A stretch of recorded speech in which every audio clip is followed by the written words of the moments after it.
오늘 하나 주신 말씀은 요한복음의 말씀입니다. 요한복음 21장 20절에서 23절까지 말씀.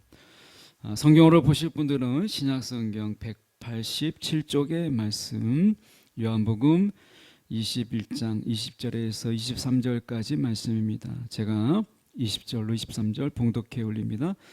베드로가 돌이켜 예수께서 사랑하시는 그 제자가 따르는 것을 보니 그는 만찬석에서 예수의 품에 의지하여 주님을 파는 자가 누구요니까 묻던 자더라. 이에 베드로가 그를 보고 예수께 여짜오되 주님, 이 사람은 어떻게 되겠사옵나이까? 예수께서 이르시되 내가 올 때까지 그를 머물게 하고자 할지라도 내게 무슨 상관이냐? 너는 나를 따르라 하시더라.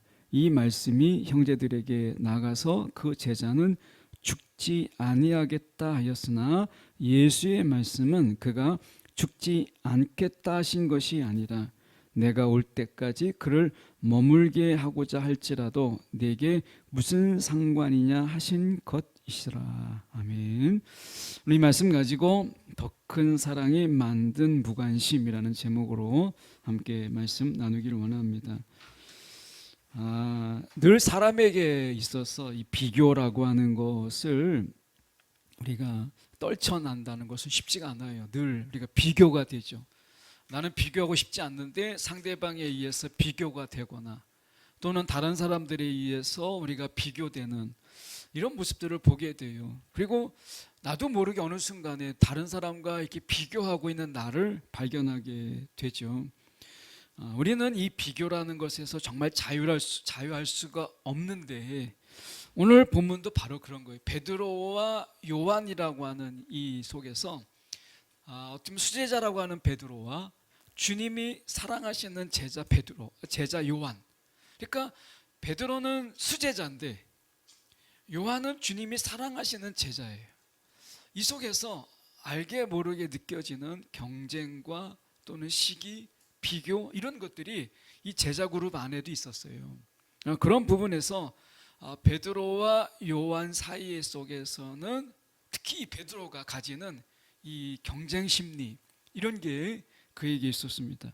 그도 그럴 것이 오늘 본문에서 우리가 좀 생각해 볼 때 이렇게 이 말씀 앞에 예수님께서 베드로에게 이렇게 말씀하셨어요. 18절의 말씀인데 베드로에게 말씀하시기를 젊어서는 내가 스스로 띠띠고 원하는 곳으로 다녔거니와 늙어서는 내 팔을 벌리리니 남이 내게 띠띠우고 원하지 아니하는 곳으로 데려가리라. 이 말씀이었거든요. 근데 관용적으로 내 팔을 벌리리니라고 하는 것은 이 고대 이스라엘에게 있어서 당시 유대 사회 속에서 이 내 팔을 벌린다라고 하는 것은 십자가 처형을 이야기하는 일종의 관용적인 표현이에요. 그러니까 베드로에게는 주님께서 말씀하시는 게 너는 십자가에 순교가 있을 것이다. 내 팔을 벌리리니 그리고 내게 띠띠우고 이렇게 돼 있죠. 내게 띠띠운다라고 하는 것은 손을 묶어서 이제 이 어떻게 보면 못으로 박는데 그 박을 때 이제 손을 묶어요. 그것을 말하는 거죠. 그러니까 내게 띠띠우고 원하지 않은 곳으로 데려가리라. 결국에는 순교자가 될 것이다. 이렇게 말씀하신 거예요. 내가 이제 죽는구나. 십자가를 피할 수 없구나. 내가 십자가에서 죽는구나. 라는 이야기를 베드로가 듣게 돼요. 그런데 가만히 보니까 주님이 사랑하는 제자 요한이 있는 거예요. 나는 이제 순교하게 되는데 주님이 사랑하는 요한은 어떨까? 이런 생각이 드는 거죠. 그래서 20절에 베드로에게는 분명히 예수님께서 너는 순교한다라는 말 듣고 어떠한 죽음으로 하나님께 영광을 돌릴 것인지를 이제 예언하셨잖아요. 그런데 눈을 살짝 들어보니까 20절에 베드로가 돌이켜 예수께서 사랑하시는 그 제자, 이게 이제 요한 복음을 쓴 요한을 가리키는 거죠. 그래서 자기를 표현할 때 사도 요한은 주님께서 사랑하시는 그 제자라는 표현을 통해서 자기를 가리켰어요. 그러니까 자기를 이렇게 드러내지 않고 어떻게 보면 자기가 자기를 표현할 때 주님께서 사랑하시는 그 제자라는 표현으로 자기를 표현하는 것으로 요한복음에 나오지요. 그래서 그는 만찬석에서 예수의 품에 의지하여 주님을 파는 자가 누구이오니까, 베드로가 정말 주님을 파는 자가 누굽니까? 베드로가 너무 궁금한데 이것을 이제 눈짓함으로 인해서 요한에게 물어보도록 하는 것이 베드로였어요. 그러니까 배신자를 우리가 정말 궁금한데 이것을 예수님께 정말 직접적으로 물어보기에는 자기가 좀 떨리니까, 가슴 떨리니까 이제 사도 요한에게 너가 좀 물어봐라 했던 제자예요. 그러니까 베드로는 수제자라고 하지만 예수님께 물어보지 못할 일종의 거리감이 있었던 거죠. 그래서 주님을 파는 자가 누구입니까? 라고 하는 이 껄끄러운 부분들, 이게 있었던 거예요. 그리고 예수님, 이 베드로는 어떻게 다 굴기 전에 3번을 부인하는 이런 말씀을 들은 자잖아요. 그러니까 베드로는 이 말씀을 비춰 물어보기 어려운 껄끄러운 자죠. 수제자이지만 접근하지 못하는 부분이 있는데, 요한은 이런 질문도 거침없이 할 수 있는 주님과의 관계, 이게 있었어요. 그래서 주님을 파는 자가 누구입니까? 라고 물어보는 자였다는 것이죠. 그러는 가운데서 지금 궁금해하는 거죠. 이런 궁금하는 부분, 특별히 예수님께서 아끼는 제자 요한의 삶은 어떨까라고 하는 거예요. 여러분, 요한의 삶을 우리가 참고로 한번 생각해 볼 때, 여러분 요한의 삶은 어땠을까요? 우리가 생각해 볼 수 있는데, 그 말씀 전에 우리가 말씀해 보면 예수님께서 먼저 뭐라고 말씀하셨는지를 보고 저희가 요한을 보려고 해요. 22절에 보면 예수께서 이르시되 내가 올 때까지 그를 머물게 하고자 할지라도 내게 무슨 상관이냐라고 이야기합니다. 1차적인 의미는 상대방이 간섭할 일이 아니고 오직 말하는 이와 그 대상의 문제다. 너가 관여할 문제가 아니다 라고 하는 것이죠. 이것은 하나님의 주권에 속한 것이다.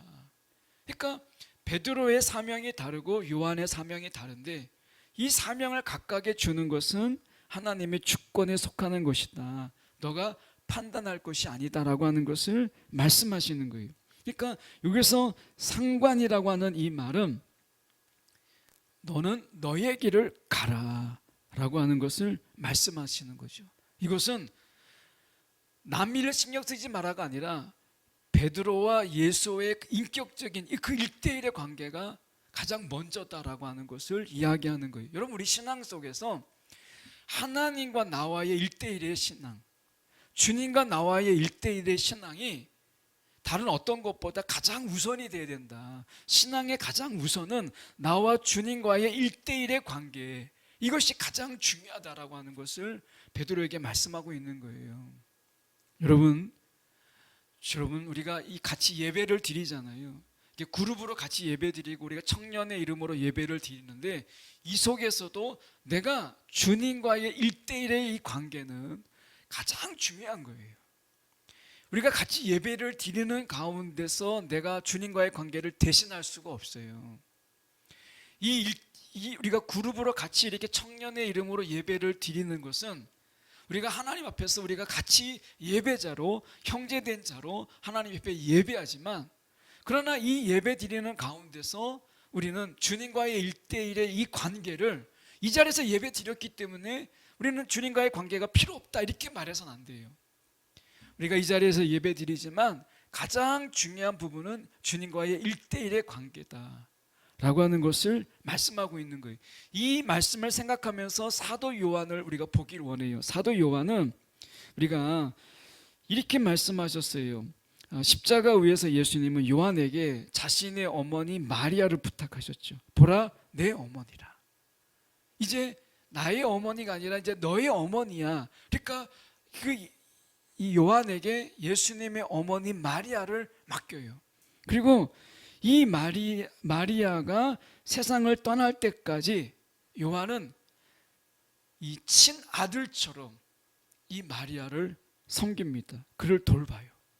그에게 사명은 그 어머니 마리아를 돌보는 일이었어요. 그래서 요한복음은 다른 복음서와 다르게 시차가 있어요. 최소 20년의 차이가 생기고, 이 사도 요한은 다른 제자들보다 뒤늦게 사명을 감당하는 사역의 자리에 서게 돼요. 왜냐하면 어머니 마리아가 세상을 떠날 때까지 친아들처럼 모시는 이런 사명을 그에게 맡겼어요. 너무 어떻게 보면 개인적인 이런 부탁이죠. 그런데 예수님께서 그 어머니를 맡기는 이 사명을 정말 친아들처럼 감당하는 게 사도 요한이었어요.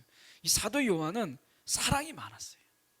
그래서 12제자 중에 학자들은 이야기합니다. 유일하게 순교하지 않고 가장 오래 생존한 이러한 사도로 알려져 있습니다. 우리가 생각해 볼 때 이 요한은 말년에 로마 황제 도미티아누스의 그 박해로 인해서 반모섬에 유배되죠. 그 속에서 고난을 받아요.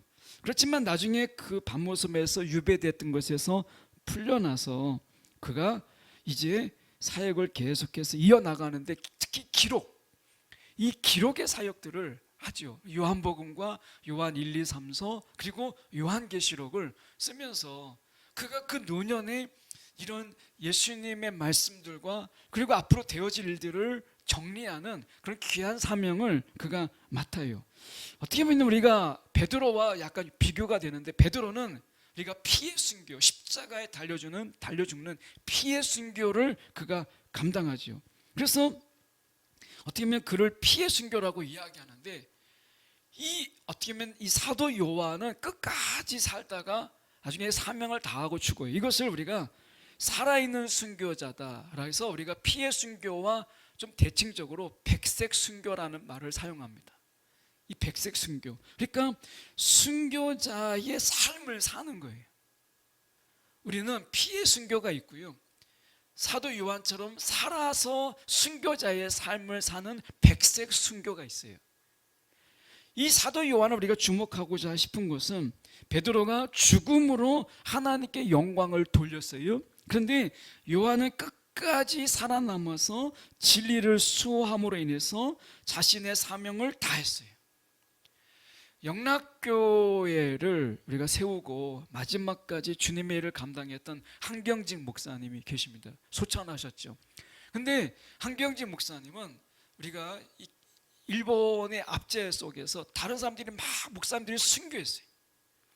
많은 분들이 그때 당시에 이 계명이라든지 아니면 일본 황제에게 절하는 이런 부분 속에서 창씨 계명을 반대했고, 그런 가운데 일본 황제에게 절하는 것을 반대함으로 인해서 다 순교했죠. 예수를 부인할 수가 없다. 그래서 죽었어요. 근데 한경직 목사님은 그때 타협했어요.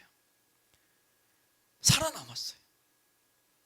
창씨 계명을 하고 일본 황제에게 절을 했어요. 비굴하죠. 그런데 이 한경직 목사님은 그 템플턴 상을, 어떻게 보면 종교계의 노벨상이라고 하는 그 상을 받을 때 다시 한번 그가 회개하고 자신의 삶의 이야기를 해요. 이분은 백색 순교를 하신 분이세요. 분명히 창씨 계명을 잘못했고, 그리고 그것에 대해서 우리가 일본의 황제에게 절했던 부분들이 분명히 그의 오점으로 남죠.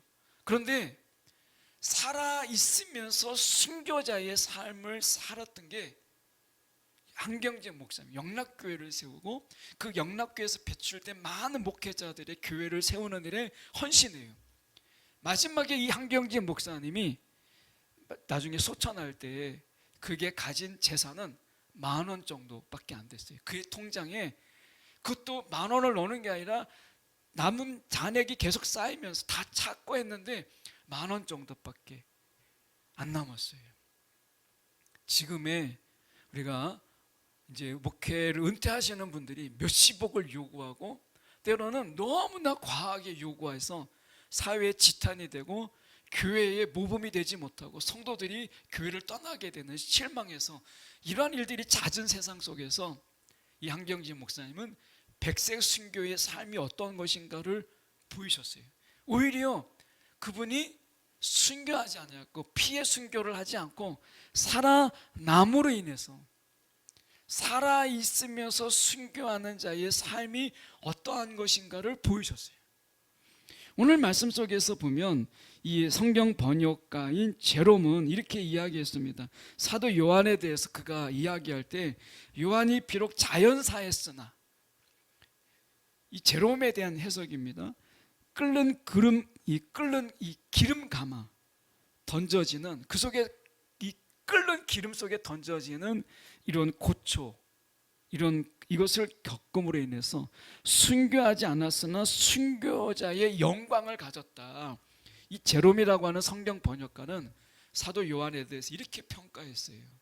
여러분, 우리는 어쩌면 지금 종교 박해가 있고, 그리고 북한에서 우리는 보면 많은 순교자들이 있잖아요. 이런 박해와 환란이 있는 곳에서 살지 않아요. 우리는 정말 자유롭게 예배할 수 있고 얼마든지 하나님을 찬양할 수 있는 그런 곳에 살아요. 피해 순교가 이 땅에서는 가능하지가 않아요. 그런데 이 시대에 요구하는 게 뭐냐? 백색 순교가 우리 가운데 요구되는 것이죠. 살아있으면서 순교자의 마음으로 살아가는 사도 요한의 자세가 저와 여러분 가운데 요구되는 거예요. 피해 순교만이 순교가 전부가 아니다. 사도 요한은 그의 삶을 속에서 백색 순교, 살아있는 자의 순교가 무엇인가를 보인 게 사도 요한이에요.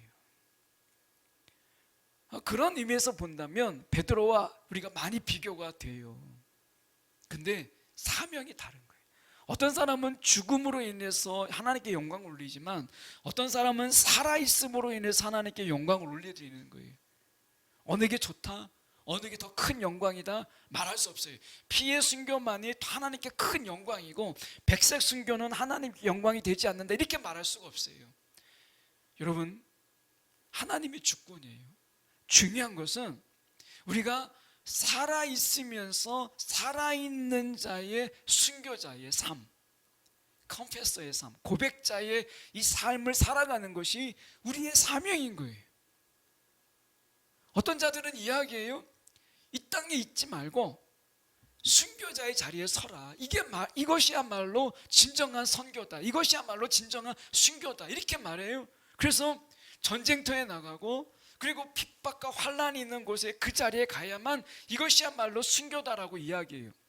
이것이 하나님의 뜻이다, 이것만이 선교다라고 이야기해요. 그렇지 않습니다. 사도 요한을 보면 꼭 피의 순교만이 하나님이 원하시는 순교가 아니다라고 하는 것을 보게 돼요. 주님께서 아끼시고 사랑하시는 사도 요한을 왜 예수님께서는 이 피의 순교의 자리에 보내지 않았을까요? 백색 순교도 순교다라고 하는 것을 주님이 사랑하시는 사도 요한을 통해서 보인 거예요. 이 땅의 삶을 살아가면서 내가 순교자의 마음으로 살아가는 이 순교가 지금 이 시대에 더 많이 요구되고 있다는 거예요.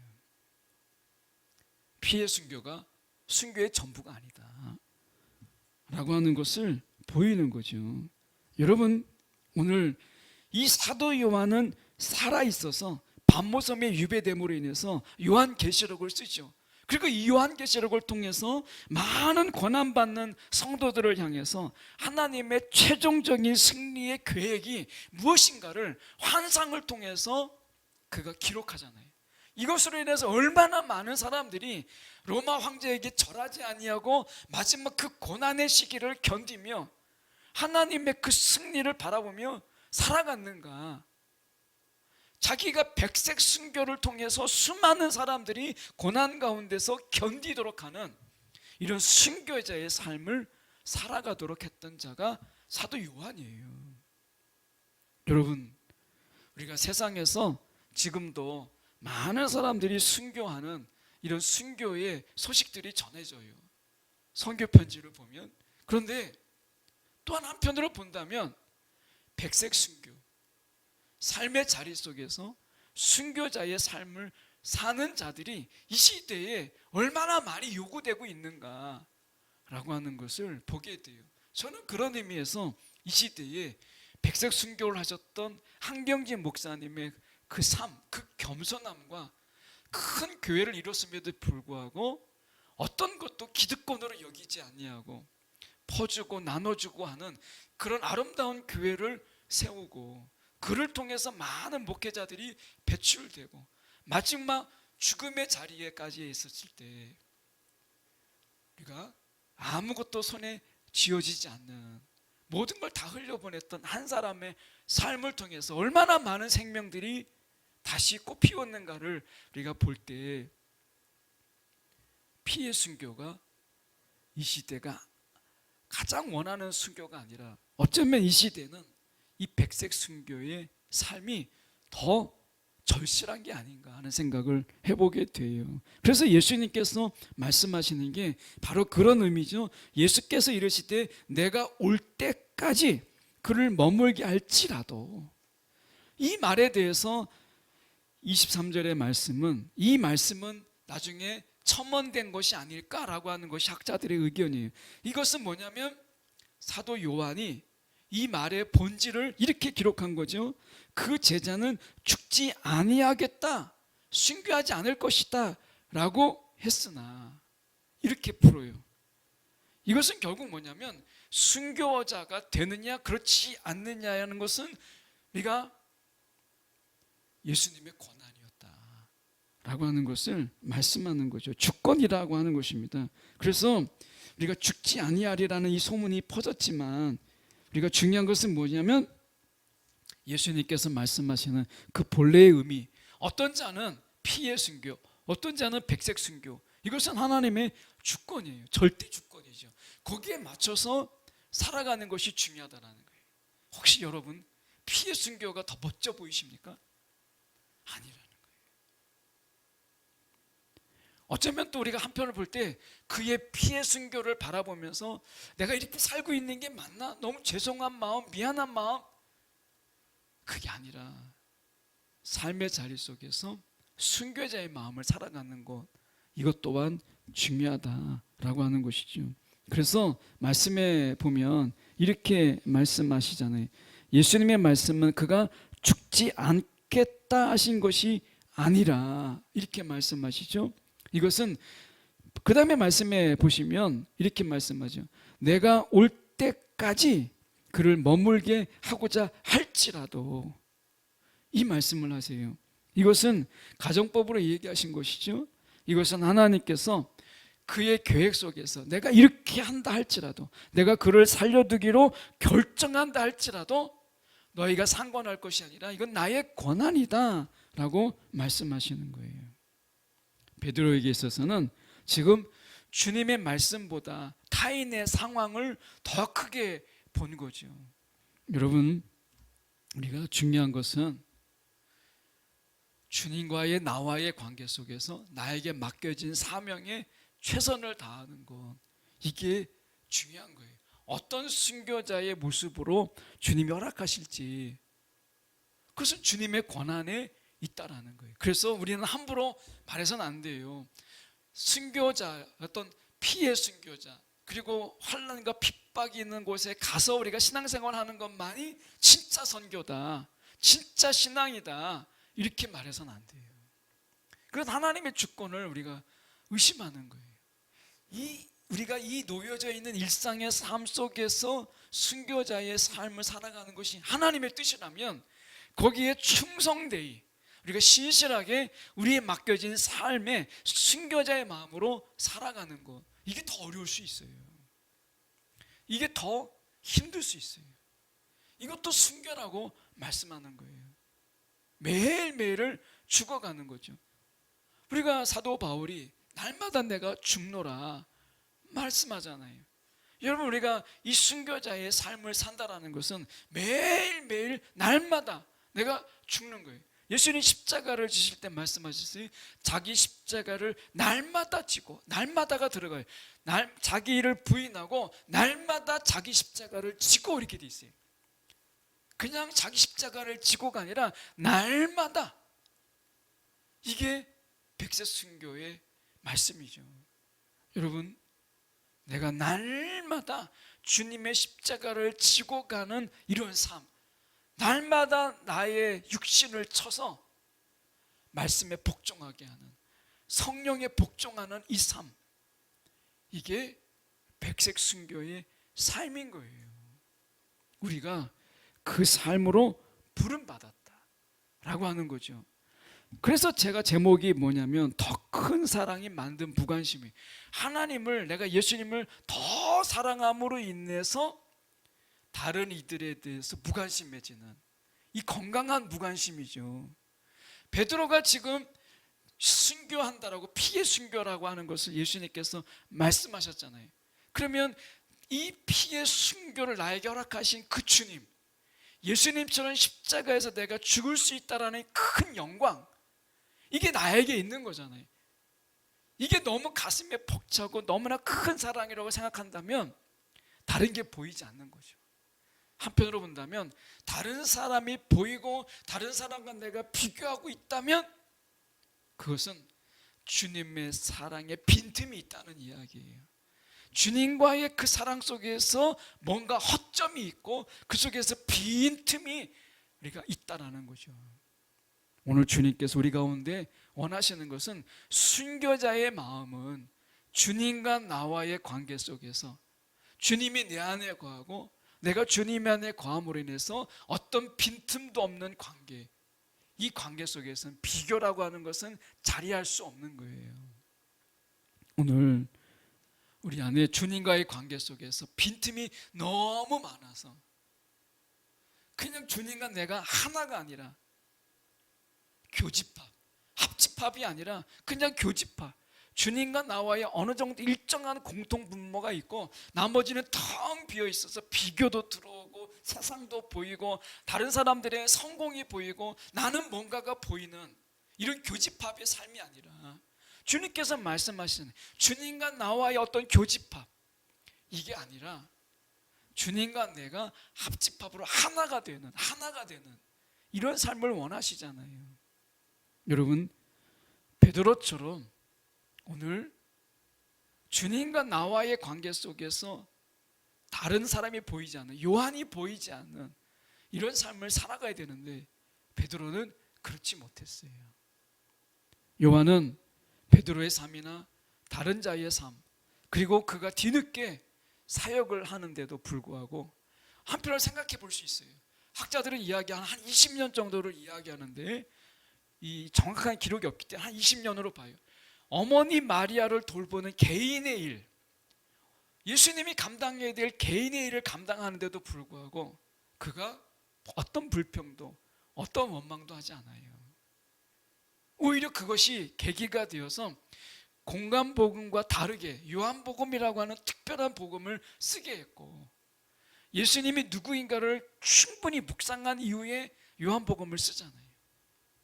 하나님이 사도 요한을 아껴두셨다가 뒤늦게 그를 통해서 예수가 하나님이신 것을 드러내고 마지막에 되어질 일들을 파노라마처럼 매일매일 보여줌으로 인해서 마지막에 되어질 하나님의 완전한 승리, 요한계시록을 쓰게 하는 것을 보잖아요. 뒤늦게 출발했지만 하나님께서 아껴두셨다가 그를 사용하신 것을 보게 돼요. 여러분, 살아있음에 감사하고 오늘도 우리의 삶 속에서 어떤 삶을 살 것인가 돌아보면서 사도 요한의 삶 우리가 생각해보는 저와 여러분 되기 원해요. 그리고 더불어서 우리가 피해 순교의 이런 어려움 속에 박해받는 상황 속에 있는 자들을 위해서 우리는 더욱더 기도해야죠. 지금도 우리가 선교지에서 많은 박해와 어려움 속에 있는 그런 분들, 그리고 핍박과 환난 속에 있는 그런 자들이 너무 많아요. 제가 네팔도 이렇게 가보면 예수 믿다가 그 집에서 쫓겨나가고 강제 이혼당하고 하는 일들이 지금도 있더라고요. 파키스탄, 우리가 이 목사라는 예배 드리고 있는데 총을 쏴가지고 그 예배 드리는 가운데 총에 맞아 죽고 목사를 계속해서 스토커 이상으로 쫓아다니면서 결국에는 목사를 살해하는 이런 일들이 당연하게 여겨지는, 거룩한 전쟁으로 여겨지는 이런 세상 속에 살아가는 자들도 있어요. 오늘 어느 곳에 있든지 순교의 마음을 잃지 않는 그런 저와 여러분이 되기를 소망합니다.